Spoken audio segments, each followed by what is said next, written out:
So దేశవ్యాప్తంగా paper leak అయిన వ్యవహారం మీకు తెలిసిందే. నీట్ ఎగ్జామ్ రాసిన పేపర్ లీక్ కావడంతో మళ్ళీ రీ ఎగ్జామ్ పెడుతుంది. దీంట్లో ఈ కాక్రోచ్ జనతా పార్టీ అనేది ఇప్పుడు విద్యాశాఖ మంత్రి రాజీనామా చేయాలి ధర్మేంద్ర ప్రధాన్ అంటున్నారు. సో ఈ దుమారం జరుగుతుండగా ఇప్పుడు మళ్ళా టెలిగ్రామ్ను ప్రస్తుతానికి నిలిపేసారు ఈ దేశంలో. ఎందుకంటే టెలిగ్రామ్ ద్వారా ఎంత చెత్త కూడా చేయొచ్చట. నేను ఎప్పుడు వాడలేదు పెద్దగా. ఎటువంటి చెత్త అయినా టెలిగ్రామ్ ద్వారా నడిపించొచ్చట.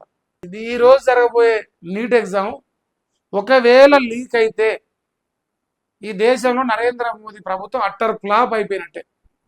బేషరతుగా చెప్తున్నా. దీంట్లో ఎలాంటి బెసజాల పోకుండా చెచబిచలు లేకుండా ఉన్న వాస్తవం చెప్తున్నా. కేసీఆర్ అధికారంలో ఉన్నప్పుడు ఇట్లనే పేపర్ లీక్ అయితేనే కదా కేసీఆర్ ఇలా అధికారం దిగిపోవడానికి ఒక అవకాశం ఏర్పడది. మరి అదే ప్రమాదం రేపు భారతీయ జనతా పార్టీకి నరేంద్ర మోదీ కూడా ఉన్నది.